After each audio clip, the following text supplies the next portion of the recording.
Tonight, the topic we explore is the life of Queen Elizabeth I, the woman who defied marriage, ruled with unmatched resolve, and gave her name to an entire era. From the shadow of execution as a princess to the golden light of triumph as a queen, her reign reshaped England forever. A ruler, a symbol, and a mystery, Elizabeth I stands among the most iconic monarchs in history. So, before you get comfortable, take a moment to like the video and subscribe to the channel only if you enjoy our content. And let us know where you're watching from and what time it is for you. Sometimes the stories we tell are so interesting that they keep us up, and other times we're working on some boring ones for just that reason. Now, it's time to dim the lights, turn on a fan for some soft white noise, and join us as we gently unfold the life, loves, and legacies of the Virgin Queen. Elizabeth Tudor. The year was 1533, and the air in Greenwich Palace buzzed with anxious expectation. King Henry VIII, desperate for a male heir, awaited the arrival of his second child. His new wife, Anne Boleyn, had captivated England, clever, ambitious, and defiant. But when the midwives delivered a baby girl on September 7th, silence fell over the court. The longed-for son had not arrived. Instead, a daughter, Elizabeth. Her birth was not celebrated with the grandeur of a future queen. It was, to many, a political failure. But to her mother Anne, and to a few loyal supporters, Elizabeth was precious. The infant princess had fiery red hair and a sharp, curious gaze. She bore her father's Tudor blood and her mother's bold spirit. What no one yet realized was that this small child, born into disappointment, would one day command an empire. Elizabeth's early years were not easy. When she was not yet 3, her world turned dark. Her mother, once queen, was arrested, accused of adultery and treason, and taken to the Tower of London. Days later, Anne Boleyn was executed, beheaded by sword. Elizabeth, now the daughter of a disgraced woman, was declared illegitimate and stripped of her title. The royal cradle was replaced by a quiet life in the countryside. She was watched more than she was loved. Moved between households, her royal blood kept her in privilege, but her mother's fall kept her in danger. Her father, Henry VIII, married again, and Elizabeth watched, silent and observant, as wives were crowned, discarded, or destroyed. But Elizabeth did not fade. She listened. She learned. Her education was entrusted to the finest scholars, and she absorbed Latin, French, and philosophy with astonishing speed. She read of empires, saints, and kings. Even in childhood, she showed signs of something rare: resilience wrapped in intelligence. Though she had been born into scandal and loss, Elizabeth began to shape herself into something greater. Not just a survivor of her mother's tragedy, but a student of it. She understood what power could do, what love could cost, what silence could protect. And deep inside, the fire of her future reign quietly began to burn. As Elizabeth grew into a young girl, her world remained unpredictable, shaped by the whims of a volatile court and the ever-changing moods of a father she barely knew. But even in this world of danger, she learned to adapt, not by force, but by watching, listening, waiting. While others fought for position, Elizabeth became a master of stillness. She paid attention to how words were used as weapons, how smiles could hide betrayal. Her mind became her fortress, and inside it, she stored every lesson. Her education continued to flourish. Elizabeth read the works of Cicero and Seneca, absorbing the logic of ancient Rome and the grace of classical poetry. She wrote letters in Latin, translated Greek texts, and spoke French and Italian with near-perfect fluency.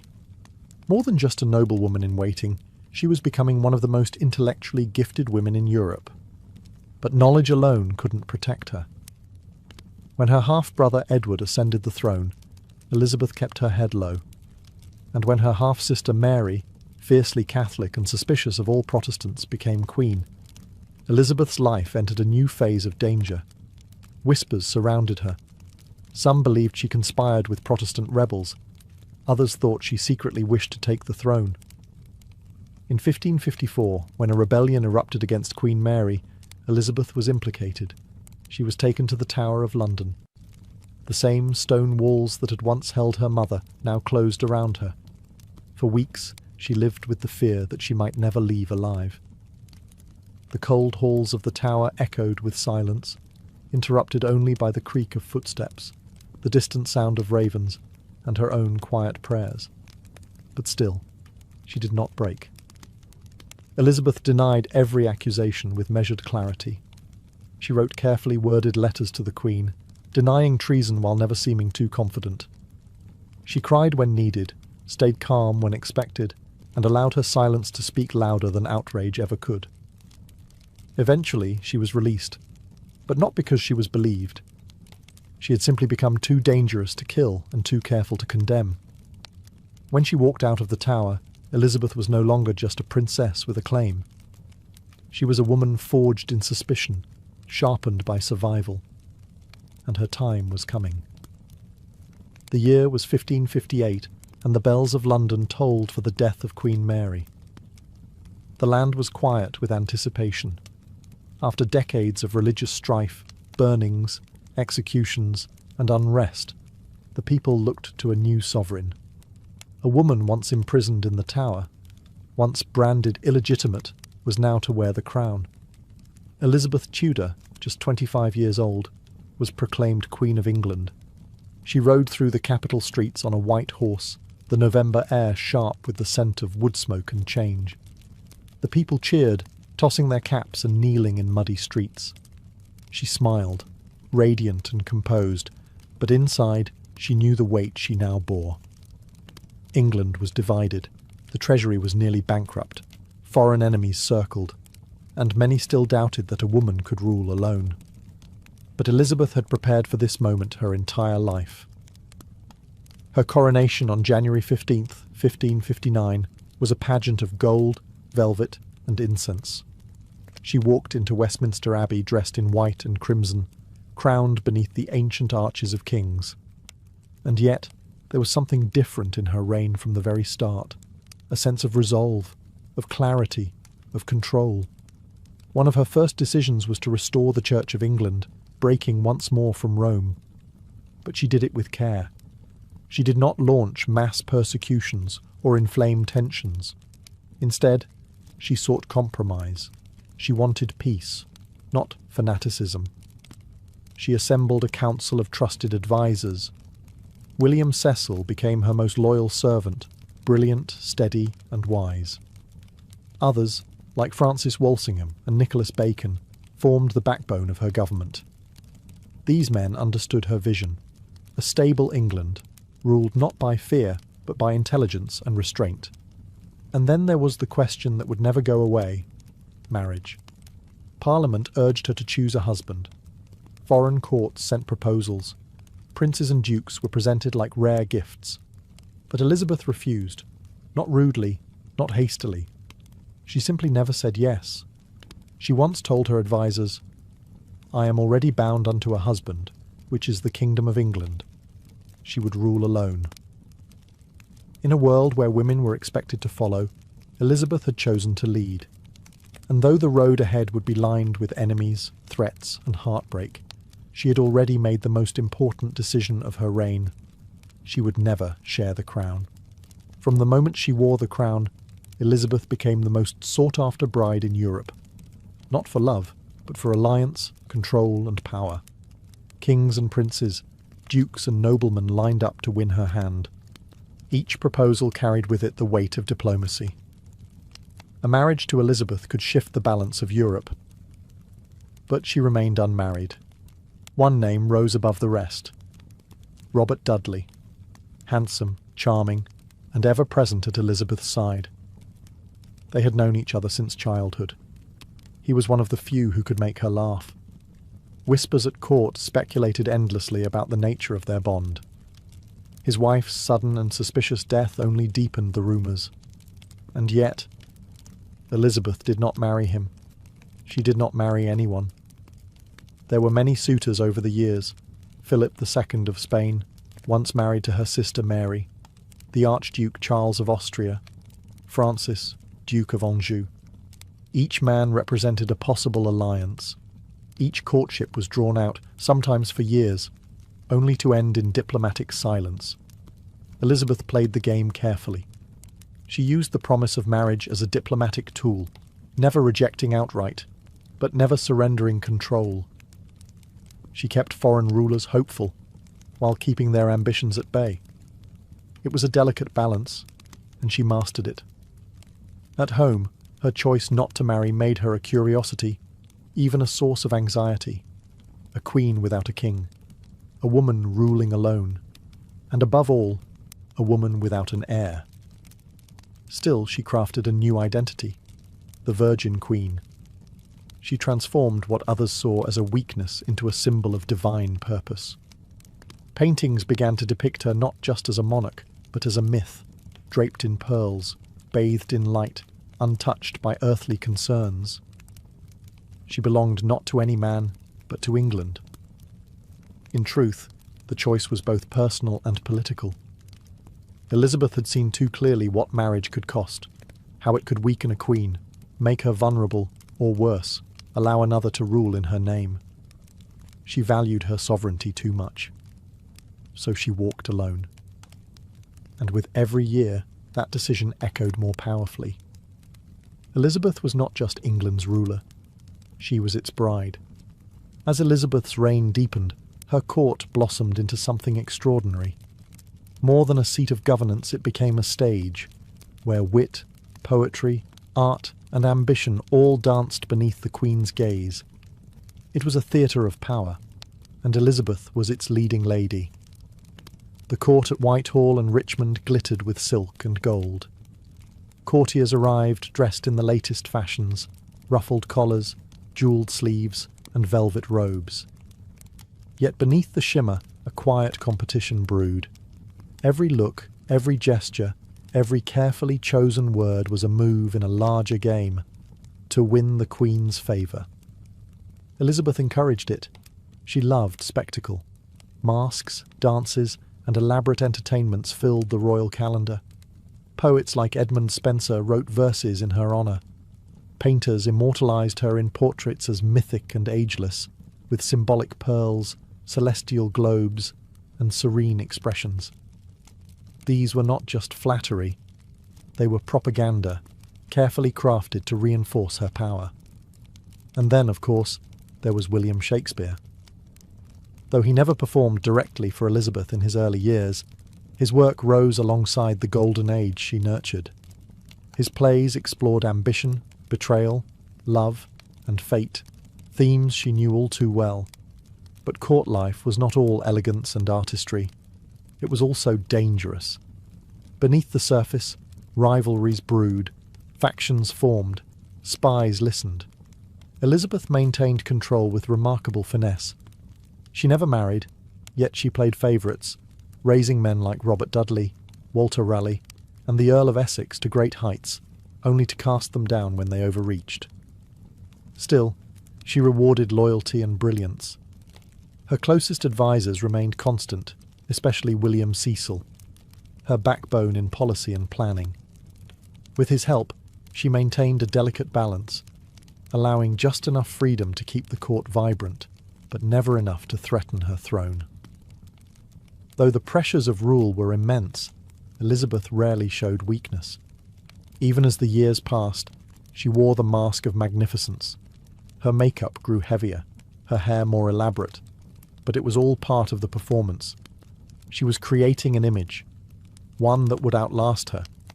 To her people, the court was a mirror of her rule, majestic, intelligent, and fiercely controlled. And at its centre stood a queen who understood better than anyone that power wasn't just taken, it was performed. Though Elizabeth's court dazzled with poetry and splendour, shadows gathered beyond the palace walls. Her reign was marked not only by brilliance, but by constant threats, some born from ambition, others from blood. Among the most dangerous of these was her own cousin, Mary, Queen of Scots. Mary was everything Elizabeth was not: Catholic, widowed young, and a former Queen Consort of France. To many English Catholics, Mary had the stronger claim to the English throne. She was seen not just as an alternative, but as the rightful queen. And worse still, she was living under Elizabeth's watchful eye. After being forced to abdicate her Scottish throne, Mary fled to England in 1568, expecting Elizabeth's protection. What she found instead was elegant imprisonment. She was moved from castle to castle, closely guarded, politely confined. For nearly 19 years, Mary was a guest in a gilded cage. But she was never harmless. Plots formed around her. Letters were smuggled. Conspirators whispered her name in darkened halls. Some wanted to kill Elizabeth and place Mary on the throne. Time and again, Elizabeth hesitated. Mary was, after all, royalty, a fellow queen, and Elizabeth believed deeply in the divine right of monarchs. How could she justify executing one of her own? And yet, the plots kept coming. Finally, one went too far. In 1586, the Babington plot was uncovered, a conspiracy to assassinate Elizabeth and free Mary. This time, the evidence was undeniable. Mary's own letters were discovered, proving her involvement. Elizabeth wrestled with the decision. She signed the death warrant, then paused, then signed again. On February 8, 1587, Mary was executed at Fotheringhay Castle. The moment was solemn, grim. Mary wore red, the colour of Catholic martyrdom. When the axe fell, Europe was horrified. Elizabeth herself retreated into days of silence. She claimed the execution was done without her final consent. But the deed was done. The Queen had destroyed her greatest rival. It was a turning point, not just politically, but emotionally. From that moment forward, Elizabeth became more isolated. She trusted fewer people. Her decisions carried more weight. She knew now, in the most painful way, that being queen meant carrying both the crown and the consequences. She had survived rebellion, but it cost her a piece of her soul. The year was 1588, and a storm was coming, not from the skies, but from across the sea. For decades, tension had simmered between Protestant England and Catholic Spain. At last, the conflict erupted into the most iconic military crisis of Elizabeth's reign, the Spanish Armada. Spain, led by King Philip II, had once been Elizabeth's suitor.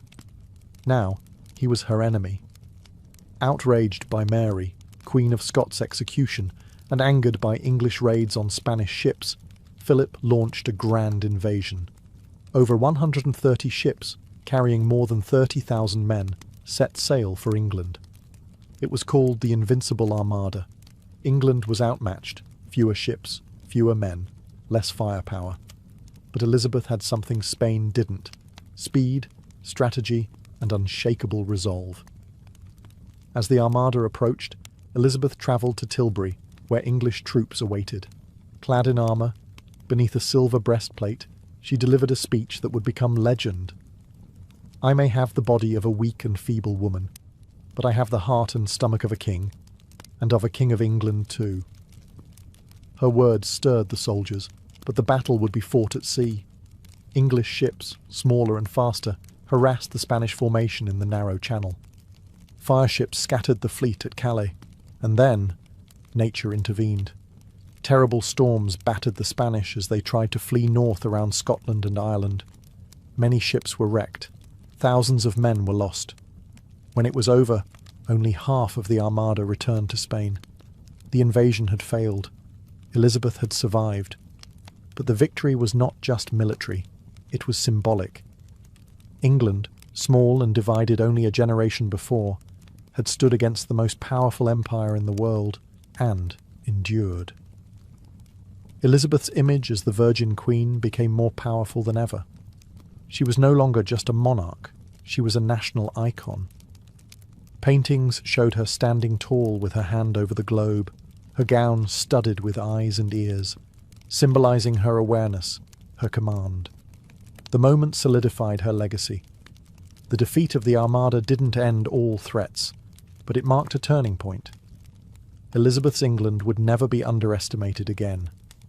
And the Queen, once doubted by kings and dismissed as a woman alone, had now proven herself invincible. In the years that followed the defeat of the Spanish Armada, Queen Elizabeth I stood at the height of her power. Her face adorned medals, coins, and tapestries. Foreign ambassadors bowed with reverence. Her people praised her as Gloriana, the shining jewel of England. But time, like the tide, could not be held back.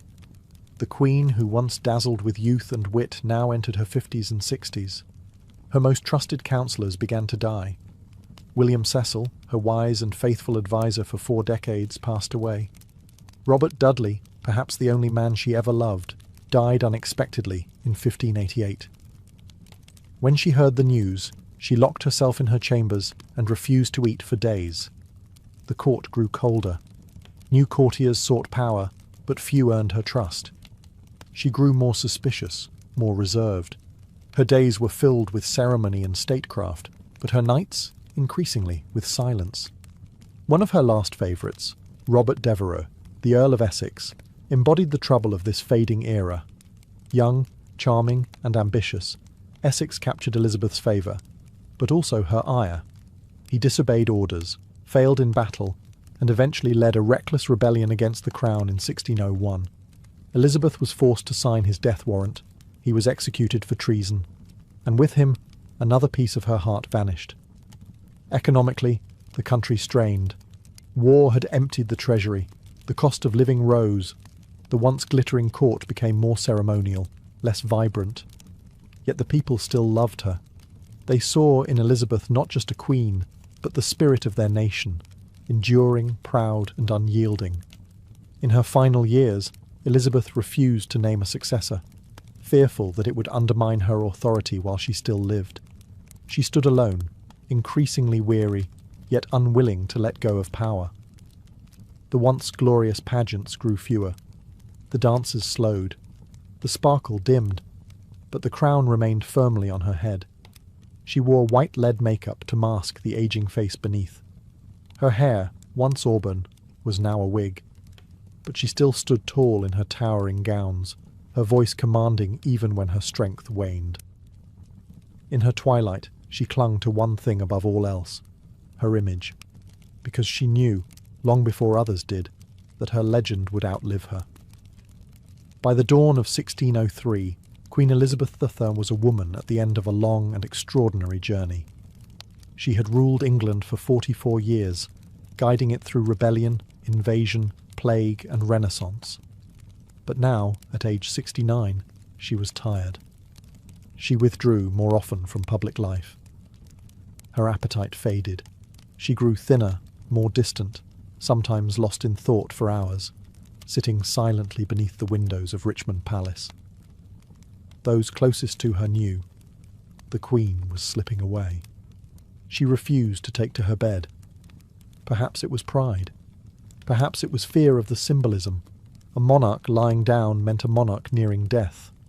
She stood or sat on cushions on the floor for hours, dressed in white, cloaked in silence. When her doctors pressed her to rest, she replied softly, "Must is not a word to be used to princes." In her final days, Elizabeth reportedly pointed to the name of James VI of Scotland as her successor, son of Mary, Queen of Scots. It was a full circle of fate. The woman she had once executed would now have a son inherit her throne. But there was no bitterness in it, only inevitability. On March 24, 1603, the Virgin Queen passed away in her sleep. The news echoed through London. Bells rang, black cloth draped the streets, and her people mourned. Not just the loss of a ruler, but the end of an age. The Tudor dynasty was over. Yet something remarkable happened. Elizabeth's legend did not fade. It grew. She was remembered not as a frail, aging monarch, but as the radiant queen who had stood tall against empires, who gave her name to an era of discovery, drama, and defiance. She became myth. To this day, she remains one of the most admired women in history. The Virgin Queen, the Gloriana, the mother of her people, who ruled alone, and left behind a golden age. She was born in scandal, raised in fear, crowned in doubt, but died a queen of legend. And though her voice has long been silent, the echoes of her reign still shape the soul of a nation. England was her husband, and history, her child. Long before the rise of modern hospitals, long before sterile tools and electric lights, the people of ancient Egypt practiced medicine in the warm golden land along the Nile. Here, beneath a sky of blazing sun and soft starlight, healing was both a sacred act and a daily necessity. The Egyptians believed that good health was a gift from the gods, and illness a sign of divine displeasure or spiritual imbalance. To be sick was not simply to be physically unwell, it was to be out of harmony with the world, the body, or the gods themselves. Health required balance, and so medicine was inseparable from religion, magic, and ritual. Healing began not with a diagnosis, but with a prayer. Temples were the first hospitals. Within their stone columns and perfumed air, priest-physicians listened to the cries of the ill, touched their foreheads, whispered incantations, and prepared herbal remedies with delicate care. The god Thoth, bringer of wisdom, and Sekhmet, the lion-headed goddess of plague and protection, were often called upon for healing. In many cases, medicine was not just applied, it was invoked. But the Egyptians were also practical. They observed wounds, cleaned them with wine or water from the Nile, and wrapped them with clean linen. They learned which herbs reduced fevers, which oils soothed the skin, and which minerals stopped bleeding. Their knowledge was passed down carefully, written in ink on fragile papyrus scrolls, guarded by temple scribes, and taught only to the trusted. They knew that certain diseases came with patterns, that childbirth required skill and cleanliness, that infection could be deadly, and that healing took both hands and words. To live in ancient Egypt was to live with death always close. Crocodiles in the river, sandstorms in the desert, and disease in every corner. But it was also to live with beauty, rhythm, and care. People bathed daily. They used ointments to soften their skin, chewed herbs to freshen their breath, and honoured their bodies as sacred vessels. Medicine in ancient Egypt was not just about survival. It was about preservation, of health, of life, and eventually of the soul itself. In the land of the Nile, healing was both a science and a prayer whispered to eternity. In the world of ancient Egypt, a healer was never simply a doctor. He was often a priest, a scholar, and a servant of the gods. Medicine was not merely learned, it was revealed through divine connection. And so, the earliest physicians were temple-bound, guided by sacred texts and celestial forces. These physician priests were known as Sunu. They did not wear white coats, but linen robes. They carried not stethoscopes, but scrolls, amulets, and carved ritual tools. They served not only the sick, but the gods who watched over the health of all. One such deity was Thoth, the ibis-headed god of wisdom, writing, and sacred knowledge. He was believed to have gifted medicine to mankind, recording its principles in books locked deep within temple libraries. Thoth's presence was invoked whenever healing began, his name whispered before a word was spoken or a wound touched. But the most feared and revered goddess in this realm was Sekhmet. With the face of a lioness and eyes of fire, Sekhmet represented both disease and its cure. She was said to bring plagues upon Egypt when angered, but also to lift them when appeased. Prayers to Sekhmet were spoken with awe.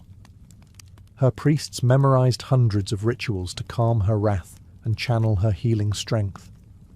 When a patient fell ill, the Sunu consulted the gods through ritual. They would anoint sacred statues, burn incense, and chant over water to make it holy. Sometimes, healing began with a dream.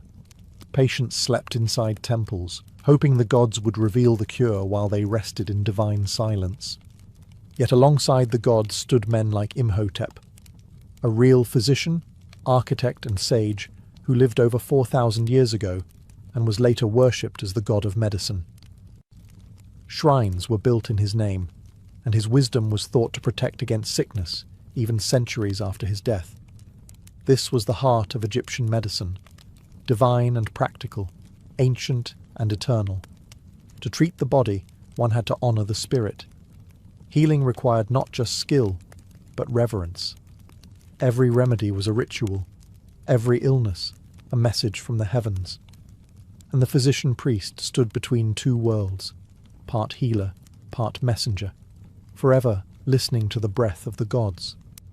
Deep within the storerooms of ancient temples, where the air was dry and the scent of incense lingered, scrolls were kept like treasure. Among them was one of the greatest artifacts of healing ever written, the Ebers Papyrus. Discovered in the 19th century but penned over 3,500 years ago, this massive scroll stretched over 65 feet long. Written in careful hieratic script, it contained more than 700 remedies, spells, and surgical techniques. It was not just a medical manual. It was a living reflection of how the Egyptians viewed the body, disease, and the unseen forces that moved between them. The papyrus addressed nearly every part of the human form. There were treatments for eye infections and stomach pain, for broken bones and hair loss, for breathing troubles and even mental disturbances. Some cures were purely herbal: cloves, honey, onions, and resins ground into pastes or steeped in wine. Others required chants or ritual gestures, calling on divine names to activate their power. One passage offered advice on treating asthma: a mixture of herbs heated on stones, with the patient instructed to inhale the rising vapours. Another described the symptoms of diabetes-like conditions, frequent urination and thirst, revealing an understanding of chronic illness far ahead of its time. And yet, mixed among these observations were rituals, instructions to draw protective symbols on the skin, to recite words over amulets, or to bury certain materials beneath the moonlight. The Egyptians did not separate science from the sacred. To them, knowledge came from the gods, and healing required both the hand and the spirit. The Ebers Papyrus also spoke of the mitu, a concept believed to be channels or vessels that carried air, blood, and other life forces throughout the body. Though not fully aligned with modern anatomy, it hinted at a deep curiosity about internal systems. The Egyptians may not have had microscopes, but they observed, they recorded, and they remembered. This ancient scroll was likely studied in temple schools, passed between physician priests, and consulted in times of illness or divine uncertainty. To touch its linen surface was to hold 1,000 years of accumulated wisdom, and within its fragile folds, the heartbeat of ancient Egyptian medicine still gently echoes. Though steeped in divine ritual and sacred chants, ancient Egyptian medicine was also remarkably hands-on.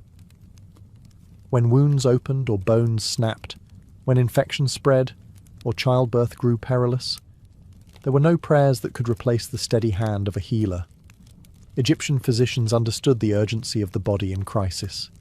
They treated injuries with surprising precision, guided not only by the gods but by experience, observation, and ingenuity.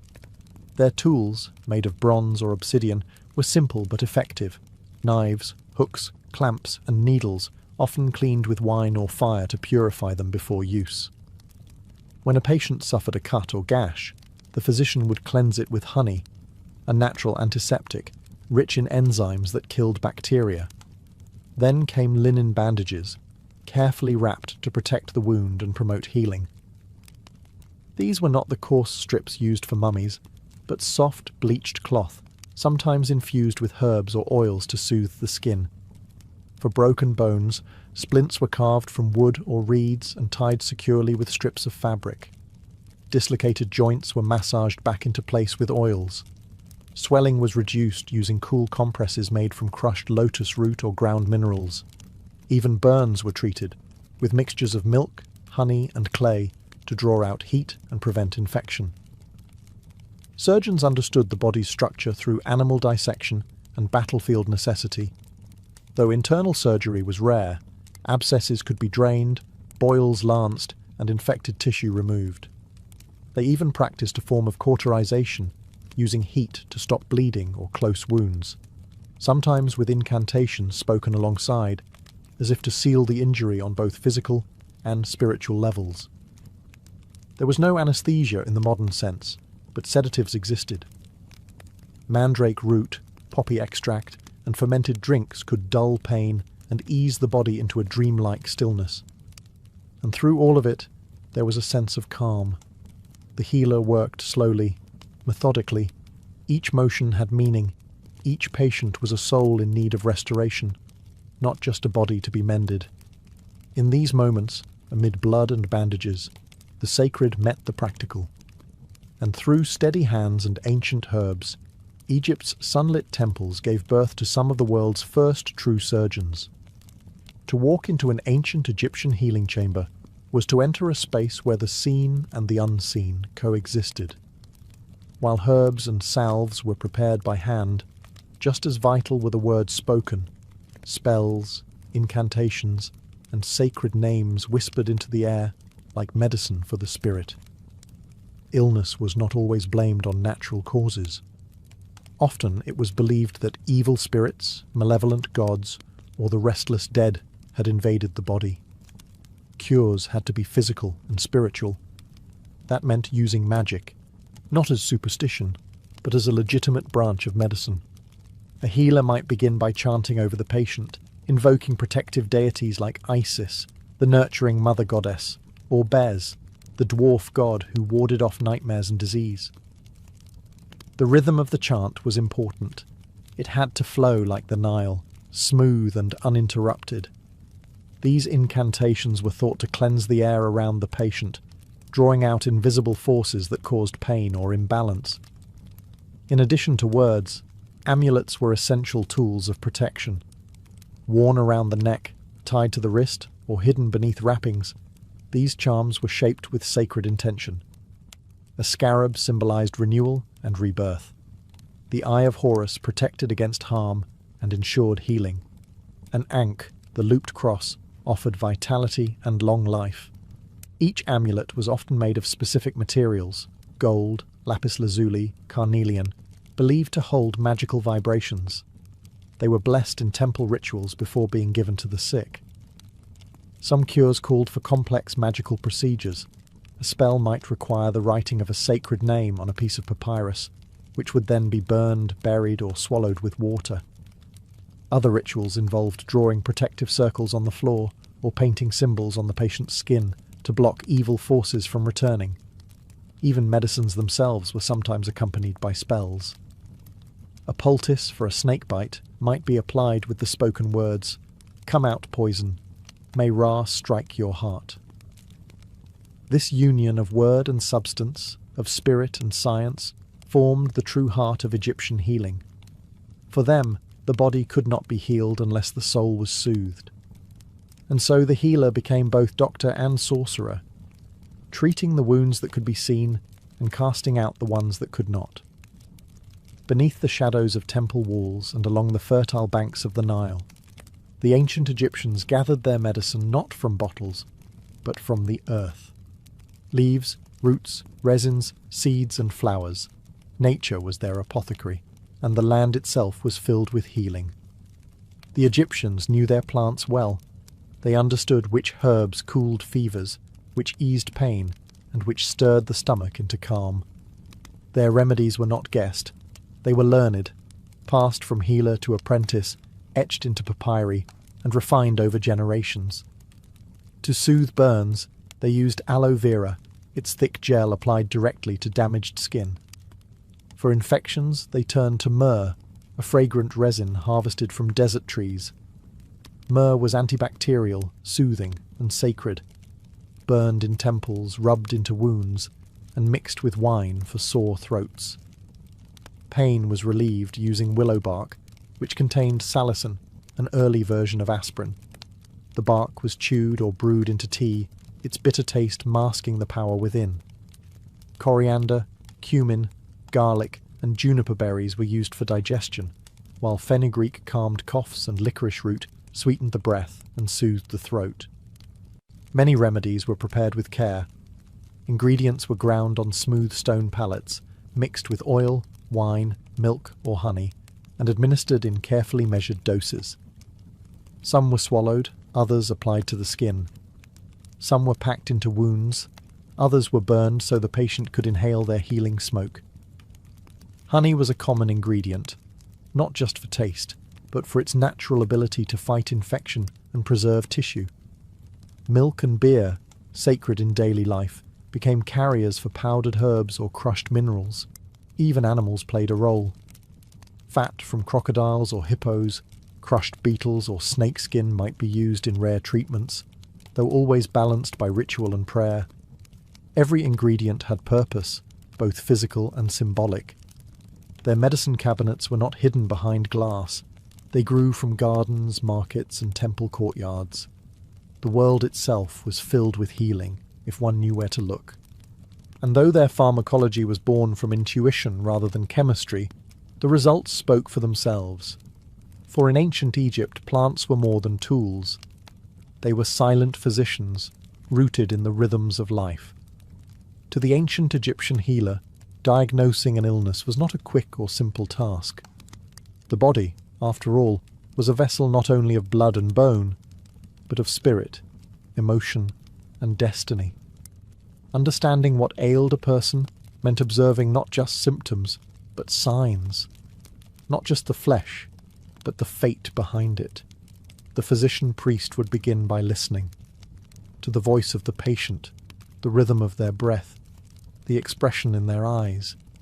He might feel the pulse, not as we do today, counting beats, but sensing patterns of energy, tension, or imbalance in the flow of life through the body's hidden channels.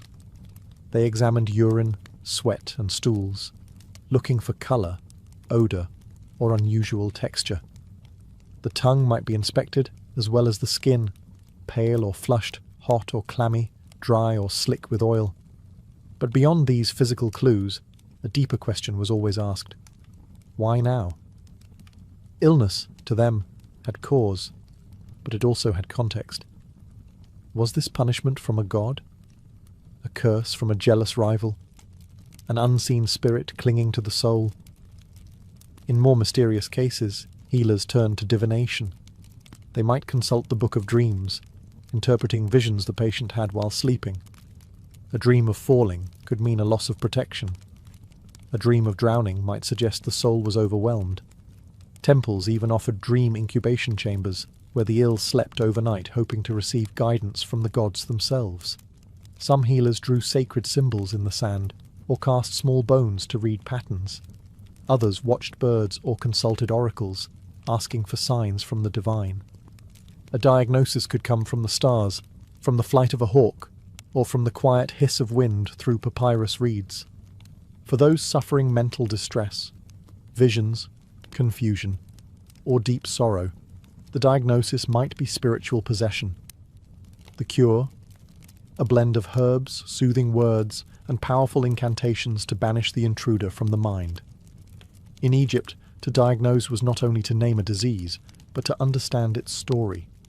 Every illness had a beginning, a message, and, if the gods willed it, a cure.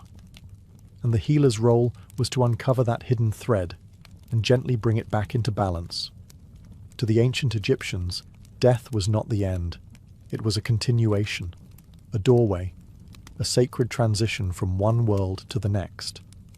And just as a physician healed the living, he also prepared the dead. The art of mummification was, in truth, a final act of medicine. The process was long, 70 days of careful ritual preparation. It began with the washing of the body, using water from the Nile and fragrant palm wine to purify the flesh.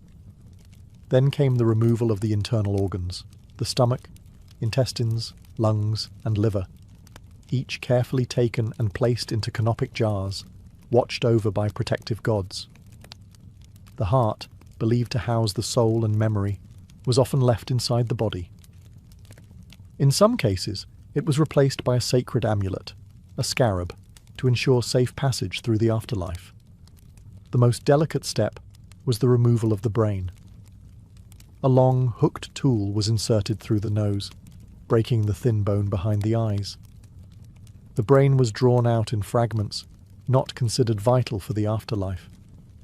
Once emptied, the body was packed with natron salt, a powerful drying agent. For 40 days, it rested in stillness as moisture left the flesh. Then came the wrapping, a process both medicinal and mystical. Hundreds of yards of linen were layered around the limbs, fingers, and torso, often inscribed with protective spells and sealed with resin. Amulets were placed between the layers, each symbol meant to guard a part of the spirit's journey. The Eye of Horus for protection, the Ankh for eternal life, the Jed pillar for strength and stability. The final wrapping was often done with great ceremony. Priests recited the opening of the mouth ritual, symbolically restoring the senses so the soul could eat, speak, and breathe in the afterlife. Perfumed oils were applied. A mask, often golden, was placed upon the face. The mummified body was then placed in a carved sarcophagus.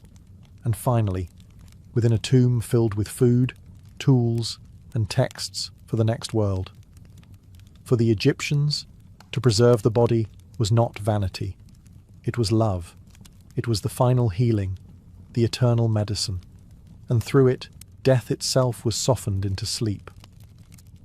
Though the sands have long covered the temples, and the papyrus scrolls have faded with time, the wisdom of Egypt's ancient healers still echoes in quiet ways. Their blend of science and spirit, of herbs and hymns, laid the foundation for generations to come, not only in medicine, but in how we understand the human experience of healing. Many of their practices travelled far. Greek scholars, including Hippocrates and Galen, studied Egyptian texts and techniques. The Greeks built upon Egyptian ideas of anatomy, diagnosis, and herbal remedies. Even the word pharmacy traces its roots to the Egyptian Per Ankh, the house of life, where medicine, magic, and writing were preserved. Concepts like hygiene, wound care, and the importance of observation all find echoes in modern clinics. The ancient use of honey as an antiseptic, willow bark for pain, and garlic to strengthen the body are still supported by today's science. In some ways, the Nile's physicians were not primitive. They were pioneers, walking the line between the tangible and the divine. Yet their greatest legacy may not be found in ingredients or instruments, but in philosophy. They treated not just the body, but the soul. They listened not just to words, but to dreams. They understood that healing requires more than touch. It requires presence, stillness, intention. To them, illness was a message, a story to be unravelled, a sign of imbalance between the earth, the heavens, and the human heart. And healing was not just a cure, it was a return to harmony. In a world now ruled by machines and measurements, something of their ancient reverence still speaks. The quiet patience of the physician-priest, the soft chant over a cup of herbs, the belief that the act of healing in itself is sacred. Today, we walk in the shadow of those sunlit halls, where stone lions once stood guard, and incense drifted through columns, and in the quiet corners of modern medicine, where a hand is held, a prayer is whispered, or a life is honoured, we still feel the heartbeat of those who came before. The healers of the Nile have not been forgotten. They are still with us, in every breath that seeks to heal, and every soul that longs for peace. Ding. In the spring of 1945, Berlin was no longer the heart of an empire. It was a city in ruins. Bombed from the sky, battered by tanks and hollowed by years of war, the once proud capital of Nazi Germany was now a silent landscape of crumbling stone and broken windows. Streets were unrecognizable, landmarks reduced to rubble. The war had ended, but what followed was not peace. The victorious Allied powers, the United States, the United Kingdom, the Soviet Union and France, met to decide the fate of Germany. Though enemies of the Nazis, they were not truly allies. Their ideologies had always stood in contrast. And now, as they stared across the same table, that contrast began to harden. Germany was divided into 4 occupation zones, each governed by one of the Allies. Berlin, despite lying entirely within the Soviet zone, was also divided. A city within a country, split among 4 foreign powers. What began as cooperation, an attempt to stabilize the nation, quickly shifted. Ideals clashed, agreements frayed. In the Western zones, the Americans, British and French encouraged democratic rebuilding. They introduced free elections, supported private enterprise, and sought to revive Germany's economy. In the Eastern Zone, the Soviets imposed centralized control. They dismantled industry, censored opposition, and established the roots of a socialist state aligned with Moscow. Berlin became the epicenter of this growing rift. Once a single metropolis, it now hosted 2 opposing futures. West Berlin began to fill with American goods, jazz music, and newspapers. East Berlin echoed with propaganda, food rationing, and political purges. In these early post-war years, the border between East and West was not yet walled. People could still move freely between sectors, passing from one world to another by crossing a street. But tensions rose with each passing month.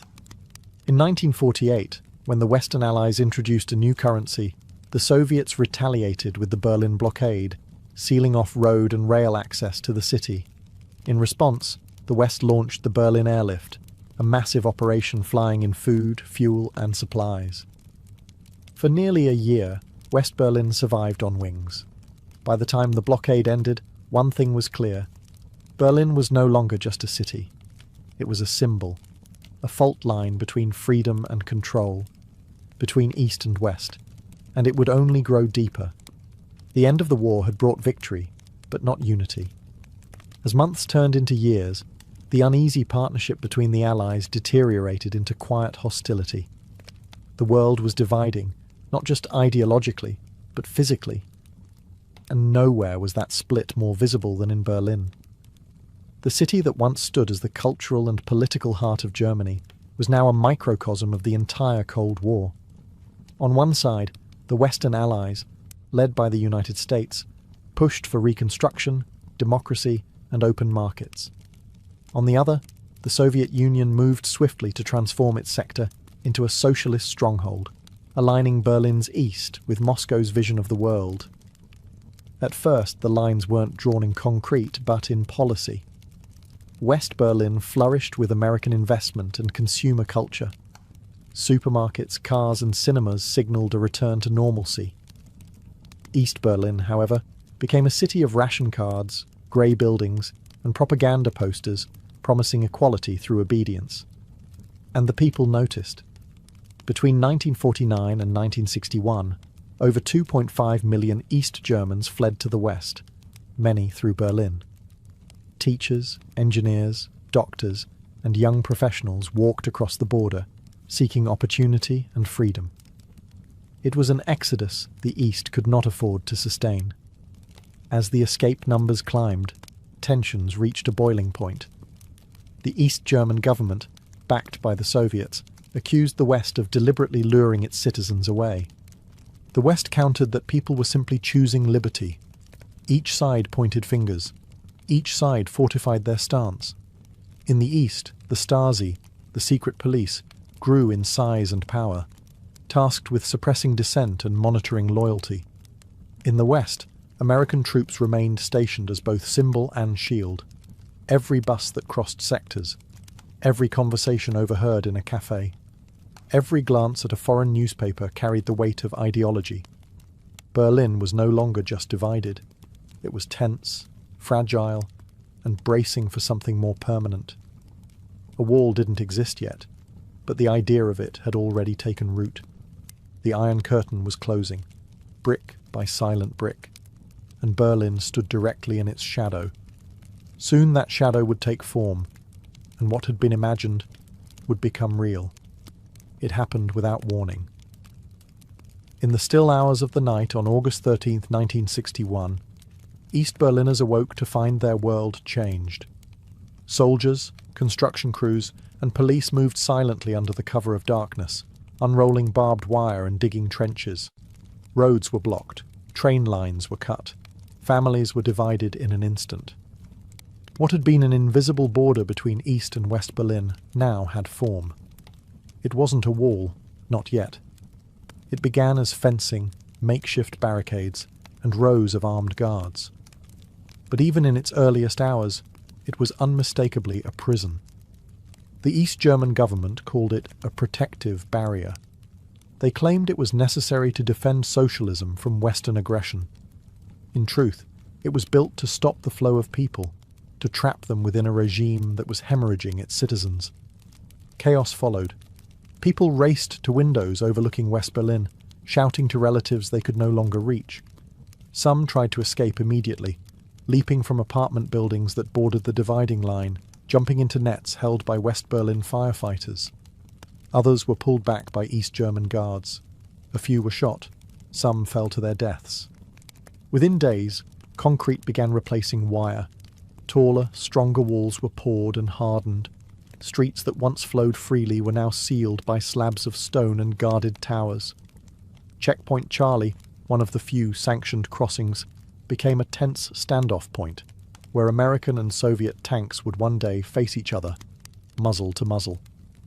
The wall grew quickly, 96 miles of separation, encircling West Berlin like a noose.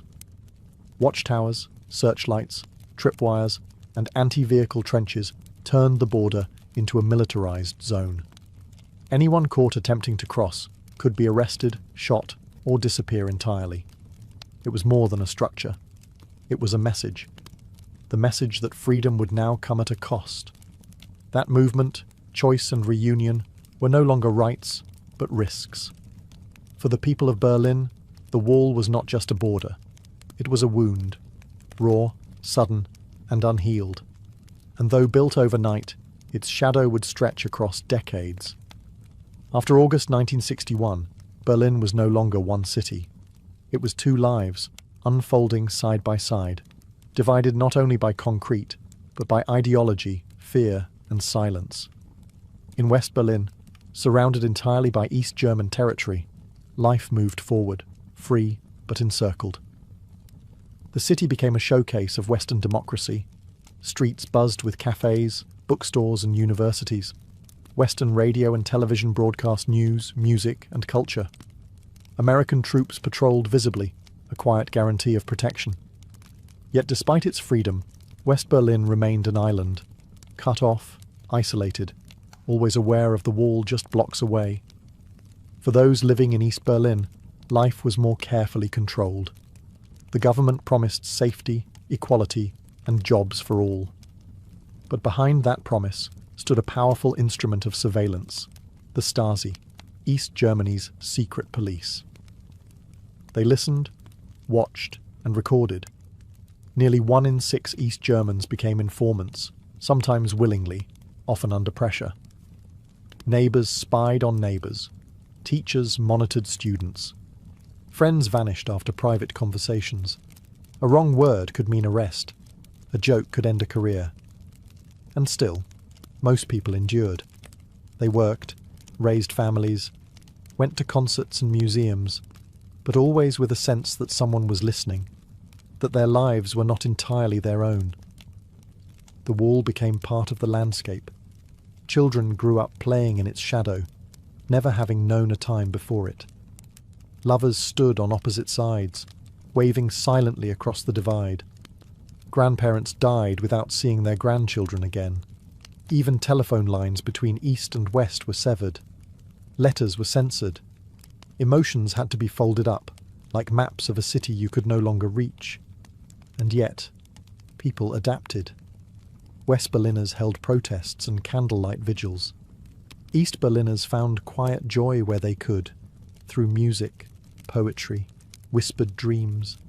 Churches became places of refuge, where resistance could be spoken behind stained glass and candles. But no one ever forgot the wall. It was always there, grey, cold, and watching. A constant reminder that freedom could be taken in a night.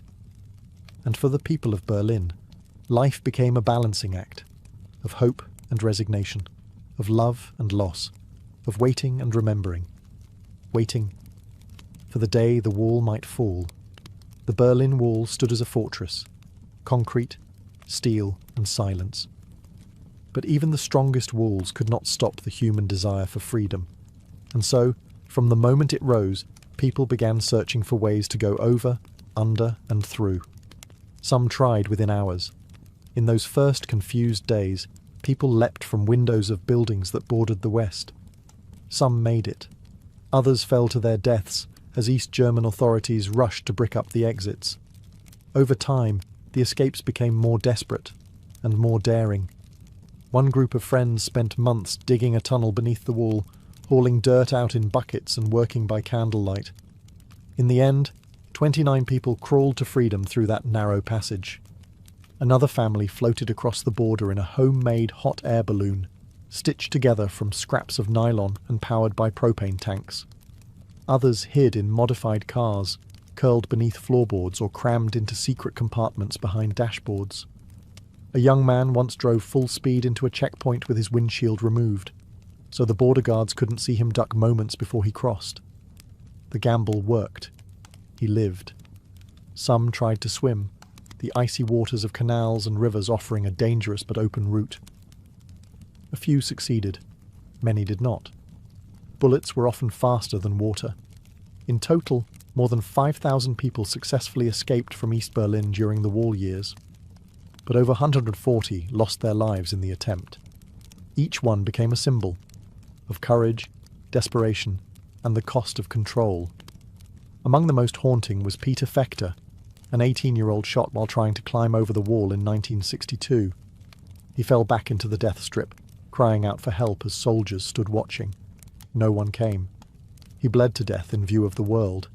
His story, and so many others, echoed beyond Berlin, stirring outrage and sorrow across the globe. For those who escaped, life in the West was often bittersweet. Freedom came with guilt, grief, and the knowledge that loved ones remained behind. But each successful crossing struck a quiet blow against the wall's power, because every escape was more than a journey. It was a reminder that no wall, no matter how high or guarded, could stop the will to be free. Not everyone could escape. For many in East Berlin, crossing the wall was never an option. Family, risk, or circumstance held them in place. But staying didn't mean surrendering. In the quiet corners of everyday life, resistance took root, not with weapons, but with words, whispers, and willpower. Writers and poets smuggled their work westward, publishing banned manuscripts under pen names. Their voices, too dangerous to speak aloud in the East, were carried over the airwaves by Western radio. Even the act of listening became an act of rebellion, tuning into radio-free Europe, volume turned low, curtains drawn shut. Churches became sanctuaries, not just of worship, but of truth. While the state watched schools and workplaces, the Lutheran Church offered space for discussion, dissent, and hope. In candlelit halls, people gathered to talk about peace, reform, and the possibility of change. The regime tolerated the church only reluctantly, and its leaders became guardians of the last slivers of free thought. Artists turned blank walls into symbols.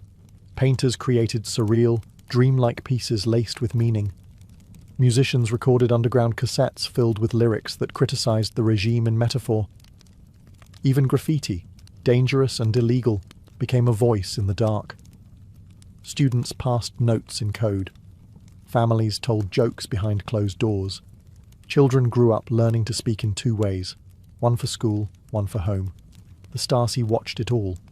Their network was vast. Informants in universities, apartment buildings, theatres. A careless comment could result in interrogation or worse. Yet still, people resisted. Not loudly, not always visibly, but persistently. In West Berlin, solidarity movements rallied and amplified those voices. Activists sent books, letters, and support across the divide. Western musicians held concerts at the wall, their music spilling over the concrete. David Bowie, in 1987, sang Heroes, just meters from East Berlin, his voice heard by thousands on both sides. Some resistance was dramatic, others quiet and slow burning. But each act, no matter how small, was a refusal to forget that freedom existed just beyond reach. The wall could divide a city, but it could not fully crush the human spirit. In silence, in song, in secret smiles, resistance endured. And beneath the surface of control, something was shifting. By the mid-1980s, change was stirring, not just in Berlin, but across the Eastern Bloc. The Soviet Union, long the architect of East Germany's policies, was beginning to shift. Under Mikhail Gorbachev, reforms known as glasnost, openness, and perestroika, restructuring, began to ripple through the rigid steel of communist control. But East Germany's leadership resisted. Hardline and paranoid, they rejected reform, insisting that socialism would continue untouched. Yet the people knew otherwise. The outside world was no longer out of reach. Western television beamed images of prosperity. Radio waves carried voices of change. Travellers returned with stories of life beyond the wall. Then something unexpected happened. In Hungary, a fellow Eastern Bloc nation, border fences began to come down. In May 1989, Hungary opened its border with Austria, creating a quiet escape route to the west. Thousands of East Germans poured into Hungary, then crossed into Austria and freedom. This wave of defiance sparked a chain reaction. Peaceful protests spread through East Germany. In Leipzig, citizens gathered in churches and public squares, holding candles and chanting "Wir sind das Volk," "We are the people." Their message was clear. The government no longer spoke for them. Week after week, the protests grew. In Dresden, Berlin, and other cities, tens of thousands marched, peacefully but with conviction. For a state built on surveillance and silence, the noise of the people became deafening. International pressure mounted. Cameras captured the marches, the tension, the courage. Even East German security forces began to hesitate. The world was watching, and bloodshed would not go unnoticed. Behind closed doors, East German officials scrambled to respond. In their desperation to calm the protests, they made a mistake. A single sentence at a press conference, delivered without clarity, suggesting that travel restrictions would be eased, effective immediately. The meaning was misunderstood. The people heard one thing: the border is open. That single crack, spoken in confusion, was enough. Crowds began to form at the checkpoints demanding passage.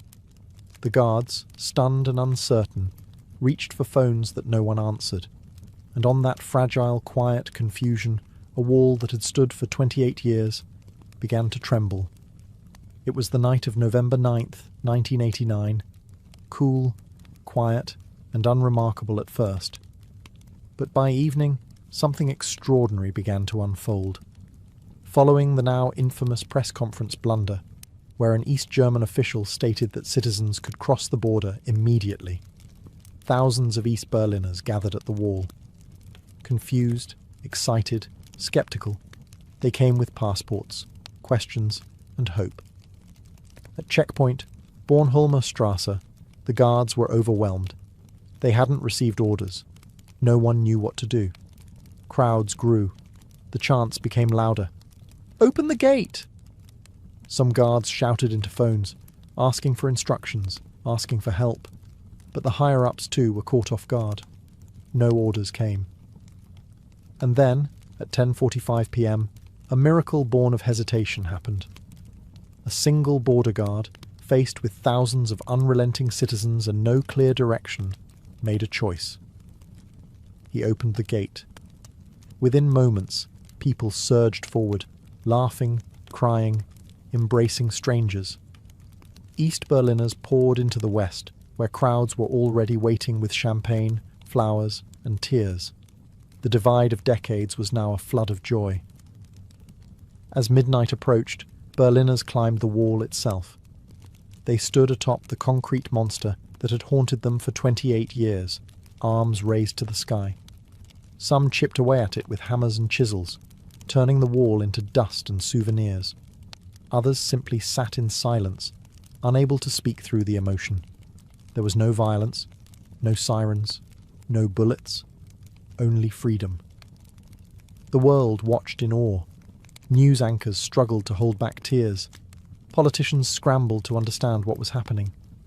But for the people of Berlin, there was nothing to debate. The wall had fallen, not by decree, not by policy, but by the will of those who refused to live divided. That night, the city sang. Streets once patrolled by soldiers rang with music, clinking glasses, and the murmur of reunions. Siblings met after decades. Old lovers embraced. Strangers kissed through wire fences now pulled apart. The wall had tried to silence them. But on that night, it became the loudest silence in history, broken not by bombs, but by joy. And in those early morning hours, Berlin was whole again, not yet officially, but undeniably. The wall had fallen. But the path to healing was just beginning. In the weeks that followed November 9th, 1989, Berlin transformed. Borders stayed open. Guard towers were abandoned. Bulldozers moved in. Pieces of the wall were chiselled away, kept as souvenirs, sold in markets, sent around the world. Each fragment, a symbol of something bigger, a victory of unity over division. On October 3rd, 1990, less than a year later, East and West Germany were officially reunified. The flags changed. The maps were redrawn. Berlin was no longer an island, no longer a front line. It was once again the capital of a single sovereign nation. But reunification was not instant harmony. East and West had grown apart, not just in wealth and infrastructure, but in memory. East Germans, or Ossis, had lived under surveillance and restriction. West Germans, or Wessis, had lived in freedom, but often misunderstood what life behind the wall had cost. The physical barrier had been removed, but emotional ones took longer. Still, Berlin moved forward. The Brandenburg Gate, once trapped in the death strip between two worlds, became a symbol of celebration. Unity Day became a national holiday. Streets were renamed. Statues came down. And still standing pieces of the wall were left as memorials, not to glorify the past, but to remember it. Today, Berlin is a city reborn. Its walls are now covered in art. Its once divided train lines now run uninterrupted. Where soldiers once stood with rifles, children now play, and where silence once lingered, music flows. But the memory endures. Museums and markers remind visitors where the wall once stood. Small brass plaques on sidewalks name those who died trying to cross. And every year, Berliners light candles on the anniversary of the wall's fall, not in celebration alone, but in reflection. Because the story of the Berlin Wall is not just about division, it's about resilience, about the quiet courage of those who stayed, the daring of those who fled, the voices that refused to be silenced. And in a world that still builds walls, Berlin remains a whisper, a reminder that even the tallest structures can crumble when people choose to stand together. The wall is gone, but the lessons remain. Wall. Before the violin took its shape, the world was already filled with stringed voices, soft, trembling notes that danced through temples, courts, and villages. The idea of drawing sound from string was ancient, older than memory itself. And for centuries, humanity experimented with ways to make wood, gut, and bow create something that resembled song. The earliest known bowed instruments came not from Europe, but from Central Asia and the Middle East. The rebab, with its round belly and haunting tone, spread through Islamic culture and into North Africa and Spain. In Byzantine lands, the lyra echoed in palaces and town squares. In medieval Europe, the fiddle and the viol took root. Flat-backed, fretted instruments often played in ensembles or to accompany dance. These early instruments shared a spirit, if not a shape. They used a bow to stroke the strings, creating sustained tones that mimicked the human voice. But they lacked something, a certain clarity, projection, and flexibility. The music of the Renaissance was growing richer. more expressive. Composers longed for instruments that could match their expanding vision. And so, the search for a more refined sound began. By the 15th and early 16th centuries, a new design began to emerge. It wasn't the product of one man or one moment, but a gradual evolution, shaped by trial, error, and intuition. Luthiers, string instrument makers, experimented with curved tops, arched backs, and F-shaped sound holes, searching for balance between resonance and control. The idea of 4 strings, tuned in fifths, took hold. A smaller body, easier to handle and more agile in voice, became preferred. And most importantly, the instrument was designed not to sit on the lap or be cradled like a viol, but to rest on the shoulder, held close, like a companion. This was not just a technical change, it was emotional. It made the player part of the instrument, and the instrument part of the player. And though it had no official name at first, this new form, this slender, curved, expressive creature, was the birth of what we would come to call the violin. Delicate, powerful, and timeless. In the heart of northern Italy, nestled beside the slow-moving waters of the Po River, lies the quiet city of Cremona. In the 16th century, this was not a city of armies or kings. It was a city of artisans. The streets echoed not with cannons, but with chisels tapping wood, with hands smoothing varnish, with music drifting softly from behind shutters. It was here, in Cremona's workshops, that the violin found its true home. No one can say exactly why Cremona became the cradle of violin making. Perhaps it was the humidity in the air, ideal for curing tonewood.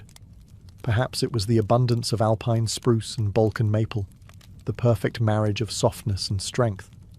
Or perhaps it was the people, humble craftsmen with careful hands and keen ears, who gave the violin its soul.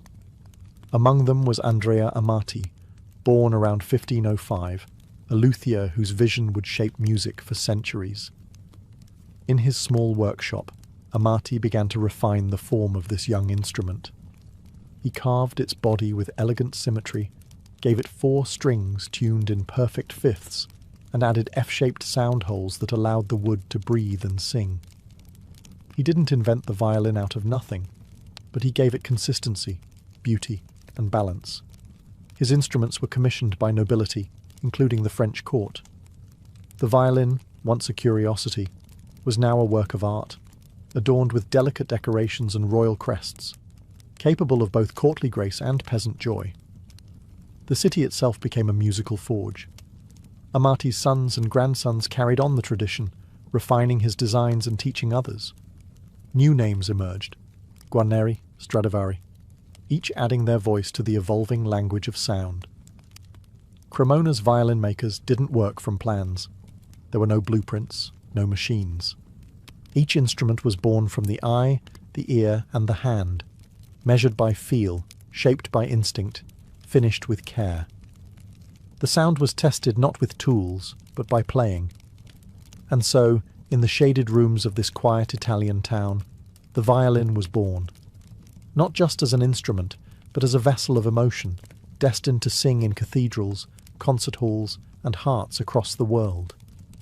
As the 17th century unfolded, the violin had become more than a novel invention. It was now a voice waiting to be perfected. And in the quiet streets of Cremona, that perfection took shape. Not in marble or paint, but in wood. Enter Antonio Stradivari, born around 1644. A student, perhaps, of Niccolo Amati, he would become the most celebrated luthier in history. In his workshop on Corso Garibaldi, Stradivari carved violins that seemed touched by something divine. The curves, the arching, the varnish, all exact, all elegant. His instruments didn't just resonate, they spoke. Each violin bore the Latin label Antonius Stradivarius Cremonensis, and soon musicians across Europe began to seek them out. His violins projected power in large halls, but still retained warmth and intimacy. Even today, centuries later, no modern instrument has fully surpassed them. But Stradivari was not alone. Down another lane in Cremona, another genius worked, Giuseppe Guarneri del Gesù. A member of the Guarneri family, Giuseppe crafted violins that were darker, fiercer, more untamed. Where Stradivari's voice was golden, Guarneri's was raw and bold, favoured by players who wanted passion over polish. Each violin bore unique traits, subtle asymmetries, signature scrolls, mysterious varnishes, and yet all shared one thing: a soul. These weren't factory-made instruments. They were sculpted individually, with human breath and human error, and somehow that made them more alive. The world began to notice. The violin moved from courtly circles into the spotlight. Performers demanded instruments that could sing, weep, dazzle, and only Cremona's finest would do. Centuries later, these masterpieces would be treasured beyond imagination. A single Stradivarius could sell for millions. Museums displayed them under glass. Historians analysed their wood with microscopes, trying to unlock their secret. But in the end, their magic couldn't be measured. It was not just in the varnish or the grain. It was in the hands that made them, and in the hands that would one day play them. The violins of Stradivari and Guarneri were not instruments.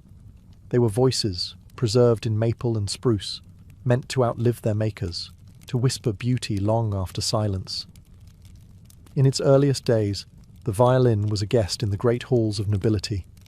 It played softly in the background, dancing alongside lutes and harpsichords, offering sweetness to royal feasts and courtly gatherings. But in time, the violin would leave its modest seat and step boldly into the spotlight, not as accompaniment, but as a voice of its own. As Europe entered the Baroque period, music began to shift. Composers no longer wrote only for kings. They wrote for feeling, for grandeur, for drama. The violin, agile and expressive, was perfectly suited for this transformation. It could soar like a bird, whisper like a secret, or cry like a human soul. One of the first to realize its power was Arcangelo Corelli. In Rome, he composed violin sonatas and concerti grossi that showed the instrument's elegance and versatility. His music was lyrical, graceful, and precise. The violin no longer just followed the melody. It was the melody. Then came Antonio Vivaldi, a priest and virtuoso in Venice.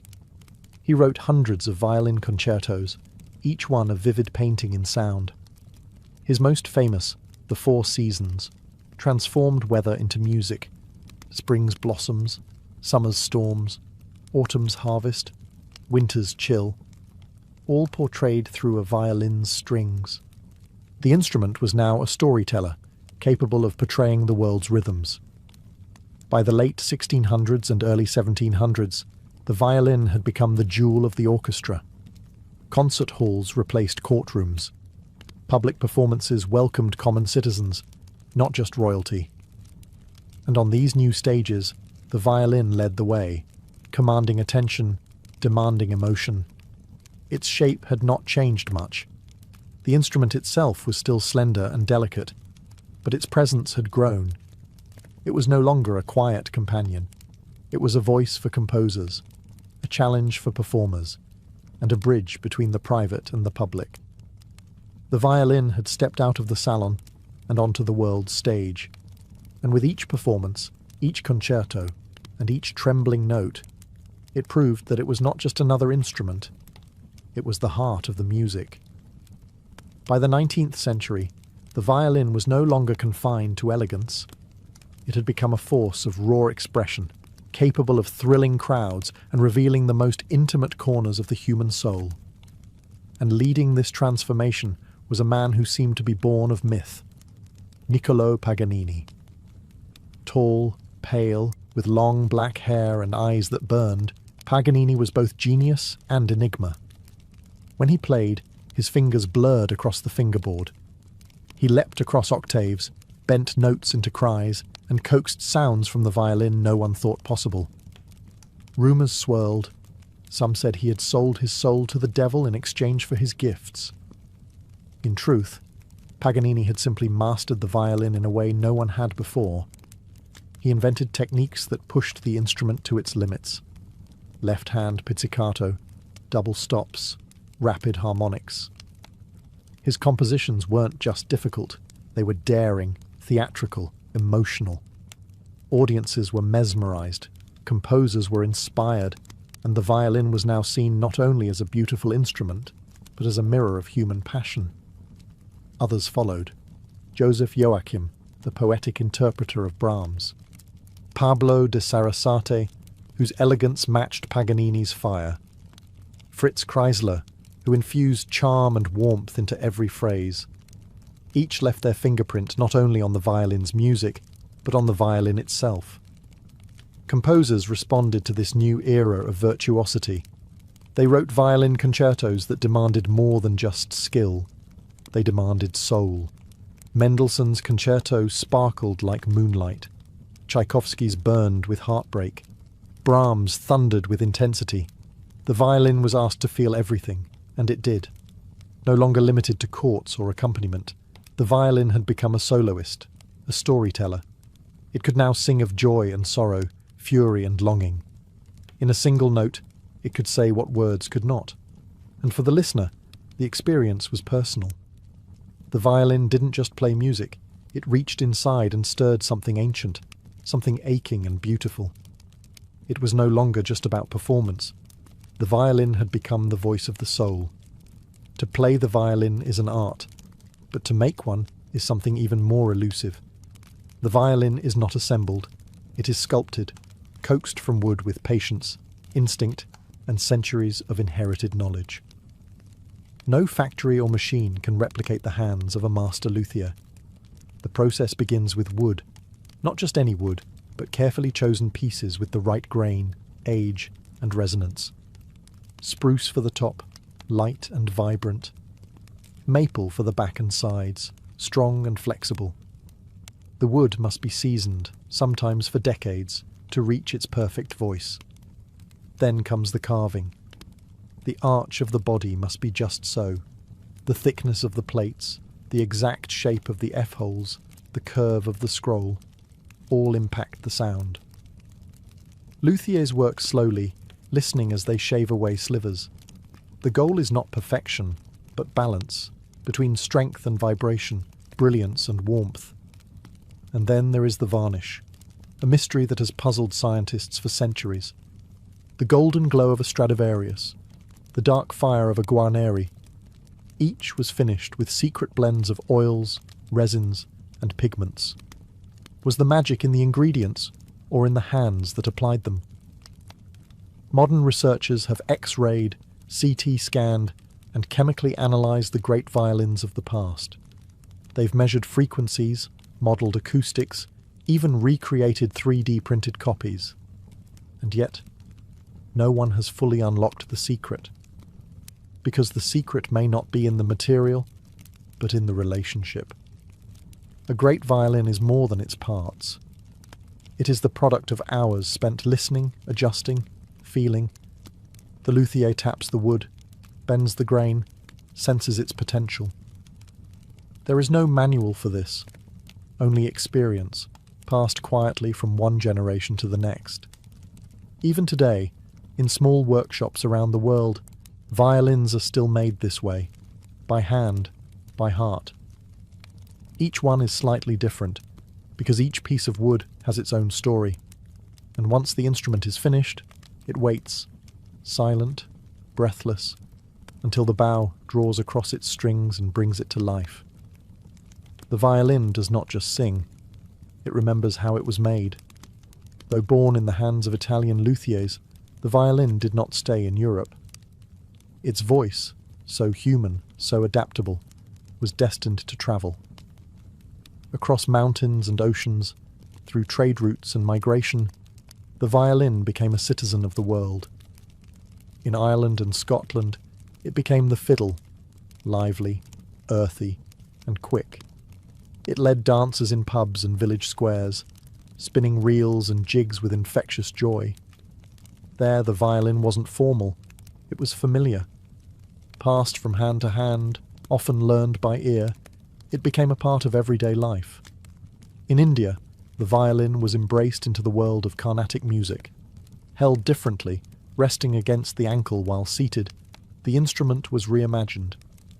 Its voice began to echo ancient ragas, imitating the sliding, singing tones of the human voice in devotional music. It did not replace traditional instruments. It adapted, and in doing so, became sacred. In the Middle East, the violin took on the microtonal scales of Arabic and Persian music, often replacing the rebab and Comanche. In the hands of skilled players, it could weep and wail with intensity, capturing the sorrow and beauty of centuries-old melodies. In the Americas, it joined settlers and slaves, weaving into new musical forms. In the Appalachians, it shaped bluegrass and old-time music, while in Mexico, it danced in mariachi bands beneath wide-brimmed hats and desert stars. And in jazz, the violin found freedom. From Stefan Grappelli's smoky Parisian improvisations to the raw power of Stuff Smith, the instrument once confined to courts now swung, improvised, and roared. Each culture tuned the violin to its own soul. Each gave it a new accent, a new purpose, a new place in the story. And yet, the instrument remained the same. 4 strings, a curved body, a wooden bridge, and something else. Something timeless. No matter the genre, the country, or the tradition, the violin kept one foot in history and the other in emotion. It could sound like a whisper or a wildfire. And perhaps that's its true power. The violin does not belong to any one place. It belongs wherever there is feeling. When the orchestra assembles, all eyes turn to the front, the place where the violins sit. Row upon row, their polished wood gleaming beneath the lights. Their bows rise in unison, ready to breathe life into the silence. In this world of sound, the violin wears the crown. It is the largest section in the orchestra, divided into firsts and seconds, each with a distinct voice. The first violins often carry the melody, soaring above the ensemble, agile and bright. The second violins, equally vital, weave harmonies and support, creating the rich tapestry of sound. At the head of it all sits the concertmaster, the lead violinist, and second only to the conductor. They cue the ensemble, tune the orchestra, and sometimes even take centre stage as a soloist. Their role is not just musical, but symbolic, a bridge between leadership and collaboration. Composers have long known the power of this instrument. From the quiet shimmer of Debussy to the thunderous storms of Mahler, the violin adapts, capable of tenderness or fire, simplicity or brilliance. In orchestral scores, it is often given the first word and the last. But the concert stage is not just for symphonies. Violin soloists have risen to become some of the most revered artists in classical music. Names like Jascha Heifetz, David Oistrakh, Itzhak Perlman, and Hilary Hahn have filled halls with performances that feel less like concerts and more like conversations between soul and string.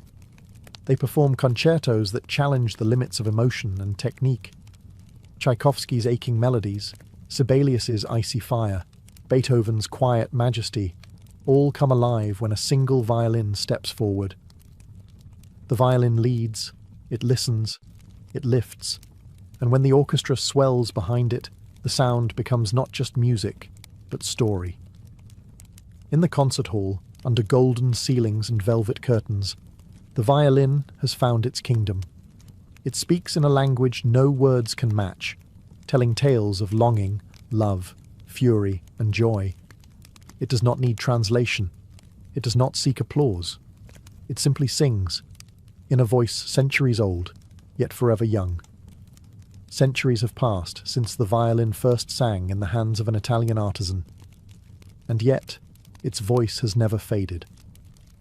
From palace chambers to crowded subways, from grand concert halls to humble village dances, the violin endures, not as a relic, but as a living, breathing soul of music. In an age of digital instruments and synthetic sound, the violin remains unchanged. It still begins as wood, cut, carved, and shaped by hand. It still waits in silence until touched by bow and breath. No batteries, no wires. Just tradition, tension, and the quiet power of resonance. New luthiers continue the craft, some in the same towns, even the same streets, as Amati and Stradivari once walked. They work not from mass production, but from memory, mentorship, and intuition. And players, young and old, still pick up the violin for the first time with a mixture of awe and reverence. Old violins, too, continue to live. Some are passed through generations, their varnish worn smooth by the hands of history. Others rest in velvet-lined cases, waiting for the right player to draw them back to life. A Stradivarius, built in the 1700s, can still hold a room in silence with a single note. But the violin is not confined to the past. It plays in film scores, in experimental jazz, in video games and virtual reality. It speaks to audiences who have never heard a concerto, drawing emotion from ears that don't know its name. Because the violin does not need to be explained. Its language is universal. A cry in one culture is a cry in another. A lullaby is soft in any tongue. And still, after all these years, the violin has one more miracle. It grows with you. A child's scratchy first notes become, in time, the song of their life. For the listener, too, it changes. What once felt bright might now feel nostalgic. What once was joyful might now bring tears. It evolves, not in shape, but in meaning. Because the violin is not just an instrument. It is a companion to emotion, a vessel for memory, a voice that never forgets. And as long as there is silence in the world, the violin will be there, ready to sing again.